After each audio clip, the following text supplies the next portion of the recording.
नमस्कार, आप देख रहे हैं तेज इंडिया लाइव न्यूज और मैं हूं आपके साथ रजत। आइए दिखाते हैं दिन भर की कुछ खास छोटी और बड़ी खबरें। आपको बता दें, जनपद बिजनौर के थाना धामपुर क्षेत्र के पोषक नहर में अज्ञात युवती ने छलांग लगा दी। मौके से गुजर रहे राहगीरों ने शोर मचाया और घटना की सूचना स्थानीय पुलिस को दी। वहीं मौके पर पहुंची स्थानीय पुलिस ने गोताखोरों की मदद से युवती को नहर में तलाशना शुरू किया, पर युवती का कोई पता नहीं चल पाया। बताया जा रहा है कि युवती किसी से फोन पर बात कर रही थी और बात करते करते ही नहर में कूद गई। फिलहाल स्थानीय पुलिस और गोताखोर युवती की तलाश में जुटे हुए हैं, पर अभी तक कोई पता नहीं चल पाया है। धामपुर से हमारे संवाददाता गुड्डू भारती की देखिए खास रिपोर्ट।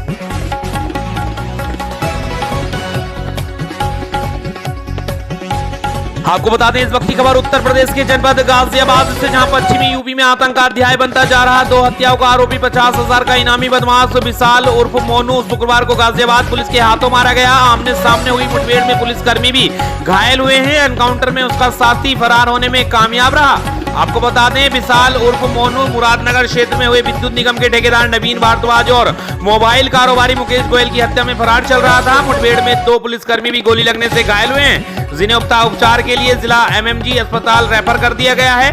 आपको बता दें, 1 अप्रैल को मुरादनगर थाना क्षेत्र के उखला रसी गांव में विद्युत निगम के ठेकेदार नवीन भारद्वाज की गोली मारकर हत्या कर दी गई थी। इस घटना को उखला रसी गांव के रहने वाले विशाल उर्फ मोनू ने साथियों के संग मिलकर अंजाम दिया था, जिसके बाद से वह फरार चल रहा था। पुलिस ने उस पर 25,000 रुपए का इनाम घोषित किया था। थाना पुलिस समेत कमिश्नरेट की स्वाट टीम सरगर्मी से उसकी तलाश में जुटी हुई थी, लेकिन इसके बावजूद मोनू ने 23 मई को मुरादनगर में मोबाइल कारोबारी मुकेश गोयल पर गोलियां बरसाकर मौत के घाट उतार दिया। पुलिस ने मोनू की गिरफ्तारी को चुनौती मानते हुए 3 टीमों को लगाया था। मुकेश की हत्या में पुलिस की भी किरकिरी हो रही थी। कमिश्नर अजय कुमार मिश्रा ने आतंक का पर्याय बन चुके विशाल पर 50,000 का इनाम घोषित किया, तभी से पुलिस को उसकी तलाश थी।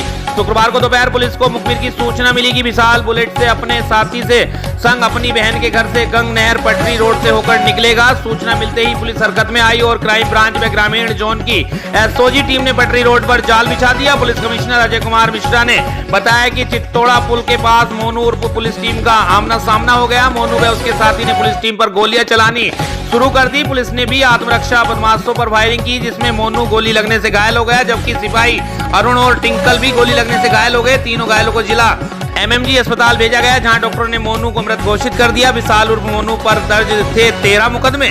वहीं पुलिस आयुक्त अजय कुमार मिश्रा ने बताया कि कुख्यात बदमाश विशाल उर्फ मोनू पर हत्या के प्रयास, रंगदारी और लूट जैसे करीब 13 मुकदमे दर्ज थे। 2 हत्याओं में फरार होने के चलते उस पर 50,000 का इनाम घोषित किया था। शुक्रवार को मुठभेड़ के दौरान मोनू को गोलियां लगी और 2 पुलिसकर्मी भी घायल हुए। तीनों को जिला अस्पताल भेज दिया गया। मोनू को मृत घोषित कर दिया गया। मुठभेड़ में मोनू का अज्ञात साथी फरार होने में कामयाब हो गया। गाजियाबाद के मुरादनगर से हमारे संवाददाता आमिर मलिक की देखिए खास रिपोर्ट। हमारे यहाँ 2 घटनाएं हुई थी विगत 2 माह में, जिसमें 2 हत्याएं हुई थी, एक नवीन भारद्वाज की, दूसरी सिंगल की। दोनों हत्याएं उखलारसी के ही अभियुक्तों द्वारा की गई थी। मुरादनगर थाना क्षेत्र में काफी दुस्साहसिक तरीके से वारदात हुई थी।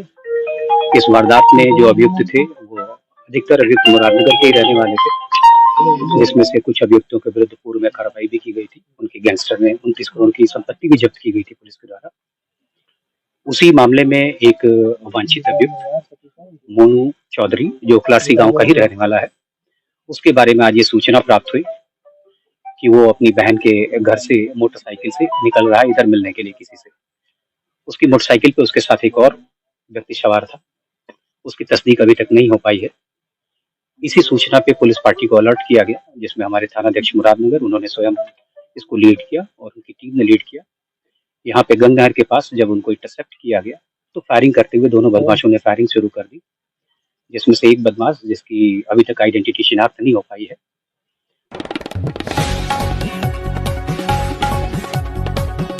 आपको बता दें, बीते दिनों ग्रेटर नोएडा पुलिस के द्वारा पकड़ी गई 2 ड्रग्स फैक्ट्रियों के बाद सीपी नोएडा लक्ष्मी सिंह ने विदेशी नागरिकों के खिलाफ 10 दिवसीय अभियान चलाने के निर्देश दिए थे। अभियान के पहले दिन ही बीटा 2 पुलिस के द्वारा 16 विदेशी मूल के नागरिकों को गिरफ्तार किया गया है। इन सभी नागरिकों के वीजा एक्सपायर हैं। पुलिस टीम के द्वारा सभी 16 विदेशी मूल नागरिकों को गिरफ्तार कर कार्रवाई की जा रही है। आपको बता दें, ग्रेटर नोएडा की बीटा 2 पुलिस ने LIU की टीम के साथ मिलकर विदेशी नागरिकों के दस्तावेज चेक करने का अभियान चलाया। इसी अभियान के दौरान शहर की कांसा ग्रांड सोसाइटी में पुलिस ने 16 विदेशी मूल के नागरिकों को गिरफ्तार किया है।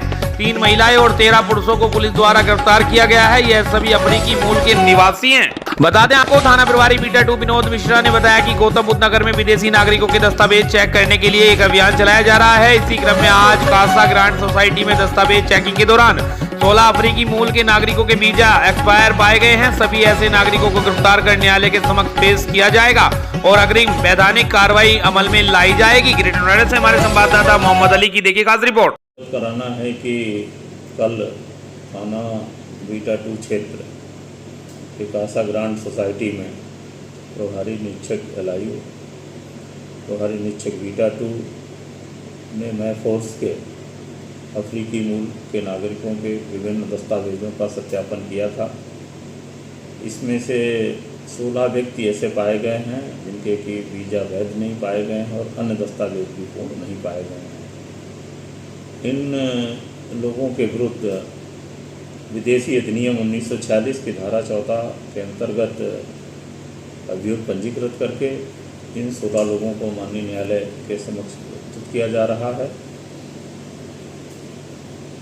और इस प्रकार की जांच अभी अन्य सोसाइटियों में भी प्रचलित है।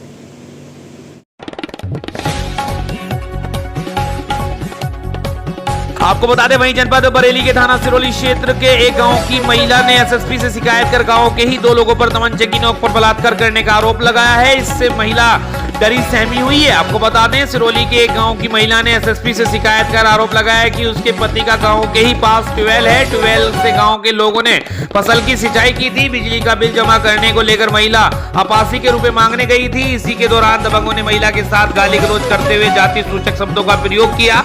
महिला का आरोप है कि दबंग इस बात से नाराज थे कि गुरुवार को दबंगों ने महिला को अपने घर बुला लिया और घर में बंद करके तमंचे से धमकाकर दोनों लोगों ने बारी बारी से बलात्कार किया। महिला ने शिकायत में बताया कि सिरोली थाने में एक दरोगा आरोपियों के रिश्तेदार हैं। इस वजह से थाने आने में महिला डर लगते हुए न्यायालय की उम्मीद नहीं थी। इस पर महिला ने एसएसपी के दरबार में न्याय की गुहार लगाते हुए दबंगों पर कार्रवाई की मांग की है। बरेली के सिरोली से हमारे संवाददाता नंद किशोर मौर्य की देखिए खास रिपोर्ट। पैसा मांगने गई थी, ऐसे आ रहे थे उन पे मेरे, फिर मैं गई उनके पास, पैसा दे दो। तो बोले काय के पैसे? तो मैंने काय पैसे? हमारे आपासी के आ रहे हैं, हमारे पैप पे आ रहे हैं तुम्हें 50 किलो। बोले हम पे नहीं किसी का। ऐसे बोला, वो बोला कि उस घर में आ तू। हम चले गए थे तो हमारे संग करा था जो करा था। हाँ, हमने फिर हमने फिर बोले हम भाग के आ भी रहे थे तो उन्होंने हम खींच लिया। फिर इसके पेट लो डारो, जैसे नहीं मानेगी। पिपिया लेके आ गया था लड़का। वो पिपिया लेके आपको जलाने का? हाँ, जलाने तो आ गए कल। जैसे नहीं, फिर हम भागे। फिर हम गरियारी में आ गए थे। हम कौन लोग थे? काफ़ी लोग खड़े थे। नहीं, किन लोगों ने आपको पकड़ा था अंदर जो 3-4 भैया आए इनके, बस सिलेंडर भूपेंद्र और योगेश।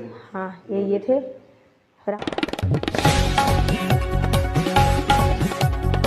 आपको बता दें, उत्तर प्रदेश के जनपद बरेली के सिरोली थाना क्षेत्र में एक महिला की पिकअप से कुचलकर दर्दनाक मौत हो गई है। बताया कि थाना सिरोली क्षेत्र के गांव पलता की मुनका बेगम उम्र 65 वर्ष शुक्रवार को किसी काम से सिरोली आई हुई थी। जैसे ही कस्बा सिरोली के मेन चौराहे से वह गुजर रही थी, तभी वहां से 3 सांड गुजर रहे थे, जिसमें से एक सांड ने उसको जोरदार सींग से टक्कर मार दी। टक्कर इतनी भयंकर थी कि महिला पिकअप के पहिए के नीचे जाकर गिरी और उसकी दोनों टांगे गंभीर रूप से कुचल गई। आनन फानन में मौके पर भीड़ एकत्र हो गई। मौके पर पहुंची थाना सिरोली पुलिस ने महिला को एम्बुलेंस के माध्यम से बरेली भिजवाया, जहां रास्ते में महिला ने दम तोड़ दिया। आपको बताते चले कि सिरोली में आवारा पशुओं के हमलों से लोग बुरी तरह घायल हो रहे हैं। सांड के हमले से शुक्रवार को एक महिला की दर्दनाक मौत हो गई है। बरेली के सिरोली से हमारे संवाददाता नंद किशोर मौर्य की देखिए खास रिपोर्ट। ये 3 बिहार बहुत तेजी से पीछे बाजार से भाग गया, जो पीछे हमारी बाजार लगती है वहाँ से 2 तो निकल गए। एक जो बहुत तेजी से आया उसने उनको टक्कर मारी। उसी बीच जो टक्कर लगी तो वो सीधी डीसीएम में जाके लगी,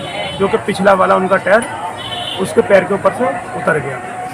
उसके बाद उनको काफ़ी डैमेज हो गई। हमने 112 को फ़ोन किया और पुलिस स्टाफ भी आ गया था उसी बीच। वो वहाँ से बुला के लेके आया गाड़ी, 112 में डाल के ले गया अस्पताल। उसके बाद हमें नहीं पता क्या हुआ, लेकिन सुनवाई ये आई कि उनकी डेथ हो गई। अच्छा, देखा जा रहा है यहाँ सिरोली में आवारा पशु ज़्यादा देखने को मिल रहे हैं, बहुत सारे आवारा पशु हैं और कई बच्चों को उन्होंने डैमेज भी कर दिया है।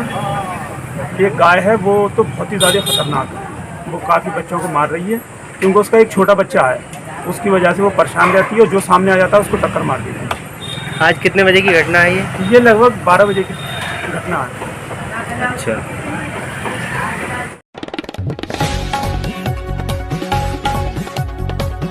वहीं उत्तर प्रदेश के जनपद लखीमपुर खीरी के पलिया जनता कार्यालय पहुंचे केंद्रीय राज्य गृह मंत्री अजय मिश्र ट्रेनी जन समस्याओं को सुनकर निस्तारण करने के दिए निर्देश। तो वहीं माननीय मंत्री पहुंचे पलिया विकास खंड कार्यालय, वहां कार्य योजनाओं का लिया जायजा, सरकार द्वारा दी गई उपलब्धियां जनता जनार्दन तक पहुंचाने की कही बात। तो वहीं पलिया के मोहल्ला रंगरेज प्रथम में पहुंचकर नगर मोहल्ले का किया भ्रमण। तो वहीं वाल्मीकि मंदिर पहुंचकर किए दर्शन। केंद्रीय गृह राज्य मंत्री अजय मिश्र ट्रेनी ने रंग रेजान प्रथम में कार्यकर्ताओं द्वारा लगाए गए कार्यक्रम में लिया भाग। इसी क्रम में केंद्रीय मंत्री ने सरकार की उपलब्धियों के बारे में बताया। तो वहीं नगर वासियों से पलिया नगर पालिका को स्वच्छ और सुंदर बनाने के वे अच्छे कार्य योजनाओं में लाने की कही बात। तो वहीं नव निर्वाचित नगर पालिका अध्यक्ष केवी गुप्ता नगर वासियों और मोहल्ला वासियों को अभिवादन करते हुए अच्छी कार्य योजना बनाने का लाभ दिलाने का किया वादा। मोहल्ले में बने वाल्मीकि मंदिर को कर योजना में लाने के लिए 51,000 की राशि मंदिर के नाम दान देने की गई बात। लखीमपुर खीरी से हमारे संवाददाता अनूप कुमार भास्कर की देखिए खास रिपोर्ट। बहुत सारे कामों को करते हैं, लेकिन आपकी सरकार तो 3 इंजन की सरकार हो गई है। आपका अध्यक्ष भी है, विधायक भी है, सांसद भी है, प्रदेश में मुख्यमंत्री भी है और देश का प्रधानमंत्री भी। मैं आपको विश्वास दिलाता हूं, हम सब लोग ये कोशिश करेंगे कि आपके शहर की जो भी छोटी बड़ी समस्याएं हैं उनका समाधान हो। नगर पालिका परिषद पारदर्शी तरीके से भ्रष्टाचार मुक्त होकर के आपके जो भी काम है उनको हम प्राथमिकता से और समयबद्ध तरीके से कराएंगे। वहीं उत्तर प्रदेश के लखीमपुर खीरी में इन दिनों किसान भालू बनकर अपने खेत की रखवाली करने के लिए मजबूर है। किसान अपनी उपज को आवारा जानवरों और बंदरों से बचाने के लिए लगातार नए नए तरीके खोजते रहते हैं। वहीं अब किसान भालू बनने को मजबूर है, जिससे उनकी फसल की रखवाली की जाए। भीषण गर्मी में रात हो या दोपहर, यह किसान भालू की ड्रेस पहनकर गन्ना आदि फसलों की रखवाली करते हैं। तस्वीरों में साफ देखा जा सकता है कि कड़ी गर्मी और तपती धूप के बावजूद भी किसान अपने खेत में भालू के भेष में डटे हुए हैं। आपको बता दें, लखीमपुर खीरी के मितौली तहसील क्षेत्र के ढकोरा गांव के किसान बीना कुमार, अभिनव आदि किसान भालू की ड्रेस पहनकर खेत खलिहान में घूमते नजर आ रहे हैं। कारण है कि भालू के भेष में अपनी फसलों को बचाया जा सके। किसान तरह तरह के प्रयोग करने के बाद अब लगभग 2 साल से भालू की ड्रेस पहनकर खेत की रखवाली कर रहे हैं, जिससे अपनी फसलों को आवारा जानवर व बंदरों से बचाया जा सके। किसान खेतों में बिल्कुल भालू की तरह ही लगते हैं। तहसील क्षेत्र के हेरम खेड़ा, पिपरिया, ढकोरा, रहजनिया आदि गांव के लोग भालू बनकर बचा रहे अपनी फसलों को। लखीमपुर खीरी से हमारे संवाददाता अनूप कुमार भास्कर की देखिए खास रिपोर्ट।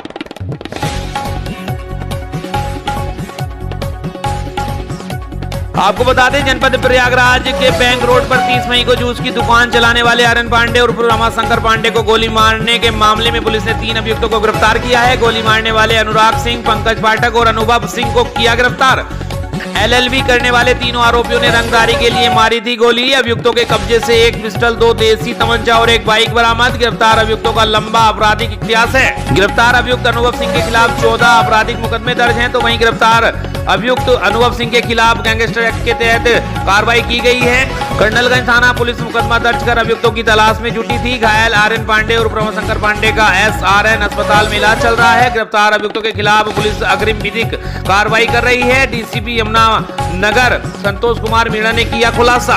प्रयागराज से हमारे संवाददाता दयाल शंकर पांडे की देखिए खास रिपोर्ट। गंज अंतर्गत बैंक रोड पर 30 तारीख को रात 10 बजे के आसपास एक आर्यन पांडे नाम के व्यक्ति पर गोली चलाई गई, जिसमें थाना कर्नलगंज में मुकदमा पंजीकृत किया गया तथा टीमें लगाई गई। तो उसी में 3 लोगों को आज गिरफ्तार किया गया है। इन तीनों का पहले से आपराधिक इतिहास है, जिसमें अनुभव सिंह है, उसके खिलाफ पहले से 14 मुकदमे दर्ज हैं। इनके पास से जो बरामदगी हुई है उसमें 1 अपाची बाइक, 1 पिस्टल, 2 देसी तमंचे मिले हैं। इसके अलावा इनका आपराधिक इतिहास और अन्य जनपदों से भी पता किया जा रहा है। इनको फिलहाल जेल भेजा जा रहा है और इनके खिलाफ गैंगस्टर एक्ट में भी सख्त से सख्त कार्रवाई की जाएगी।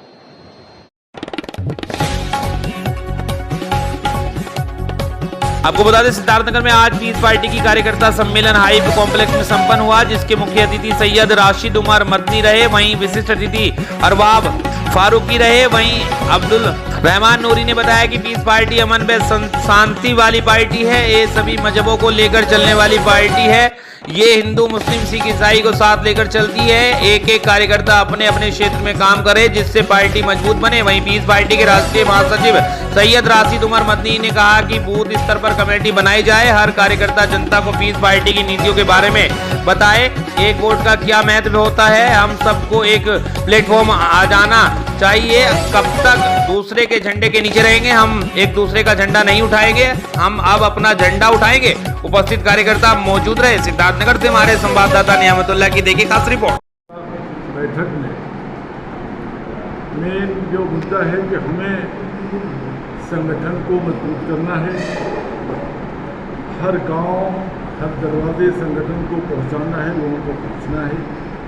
और पीस पार्टी का उद्देश्य जो है लोगों तक पहुंचाना है कि पीस पार्टी का उद्देश्य इस मुल्क में एक है, सिर्फ न्याय, सिर्फ न्याय। आज हमारे देश के अंदर सब कुछ है, किसी चीज़ की कमी नहीं। सिर्फ नहीं है तो न्याय नहीं है, इंसाफ नहीं है।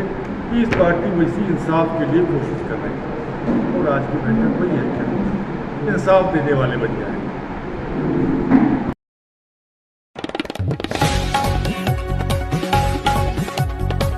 अनुसूचित जाति कांग्रेस के राष्ट्रीय अध्यक्ष राजेश लिलोठिया जहांगीर जिले के एक दिवसीय प्रवास पर बतौर मुख्य अतिथि के रूप में पामगढ़ पहुंचे, जहां कांग्रेसियों के द्वारा उनका भव्य स्वागत किया गया तथा अंबेडकर की प्रतिमा में राजेश लिलोठिया द्वारा माल्यार्पण कर जय भीम के नारे लगाए गए। उसके उपरांत आयोजित संविधान रक्षक एवं किसान सम्मान समारोह में पहुंचकर उन्होंने कार्यक्रम की शोभा बढ़ाई। पामगढ़ विधानसभा के लीडरशिप डेवलपमेंट प्रभारी सत्येंद्र कौशिक, विधानसभा के लीडर के प्रभारी कोऑर्डिनेटर एवं नेताओं के परिचय में कार्यकर्ताओं की जानकारी दी और कार्यक्रम की रूपरेखा की सराहना। साथ राष्ट्रीय अध्यक्ष राजेश लिलोठिया की मोदी सरकार पर जोरदार हमला बोला। लिलोठिया ने आरोप लगाया कि केंद्र में बैठी मोदी सरकार ST/SC विरोध है। उद्घाटन समारोह में राष्ट्रपति द्रौपदी मुर्मू बुलाने और उससे उद्घाटन न कराना इसका प्रमाण है एवं आदिवासी समाज का घोर अपमान है। भाजपा की मानसिकता दलित विरोधी है। राष्ट्रपति को इस मामले में अनदेखा किया गया है। भाजपा ऐसा मानती है कि अगर कोई शुभ कार्य SSC/ST ने करवाया जाएगा तो वह अशुभ हो जाएगा। छत्तीसगढ़ के बिलासपुर से हमारे संवाददाता लक्ष्मी प्रीति सोनी की देखिए खास रिपोर्ट। मैं चाहता हूं, आपका स्वागत करता हूं कि आप लोग सुबह 10 साढ़े 10 बजे से इस कार्यक्रम में हैं। गर्मी है, धूप है, उसके बावजूद आप लोग यहाँ पर कांग्रेस पार्टी के इस कार्यक्रम में मैं दिल की गहराई से आप लोगों का शुक्रिया अदा करता हूँ। मंच पर उपस्थित अगर मुझे इजाजत दे तो नामों की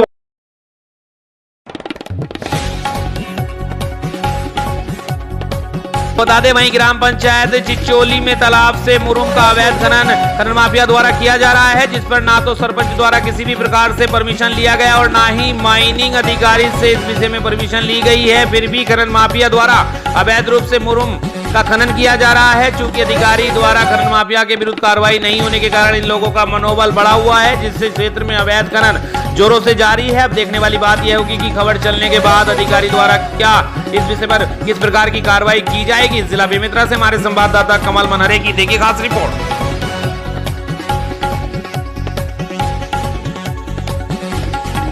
आपको बता दें वहीं छत्तीसगढ़ के जिला मुंगेली में राज्य शासन की रूरल इंडस्ट्रियल पार्क रीपा योजना से ग्रामीण क्षेत्रों में रोजगार व स्वरोजगार के नए अवसर उपलब्ध हो रहे हैं। गढ़बो नवा छत्तीसगढ़ का सपना साकार हो रहा है। शासन की महत्वाकांक्षी रीपा योजना के तहत मुंगेली विकासखंड के ग्राम सबलपुर में ग्रामीण औद्योगिक पार्क का निर्माण किया गया है, जहाँ वर्तमान में 50 से अधिक स्थानीय लोगों को रोजगार उपलब्ध हो रहा है। रीपा में अलग अलग गतिविधि के लिए अलग अलग समूह का चयन किया गया है तथा प्रत्येक समूह को रीपा में आजीविका मूलक गतिविधियों के संचालन के लिए विशेष प्रशिक्षण भी दिया गया है, जिसके पश्चात समूह द्वारा ग्राम संबलपुर के रीपा में जैम, जेली, अचार, टेडी बियर, ब्लैक गड़गिल जैसे विभिन्न उत्पादन तैयार किए जा रहे हैं। इसके अलावा समूह के द्वारा आम, कटहल, नींबू से अचार बनाने का कार्य किया जा रहा है। उन्होंने इस बात के लिए मुख्यमंत्री भूपेश बघेल को धन्यवाद ज्ञापित किया है। मुंगेली से हमारे संवाददाता विनोद राय सागर की देखिए खास रिपोर्ट। दीपा संबलपुर कैंडीज में पाचक बनाया जा रहा है और आम का जूस बनाया जा रहा है और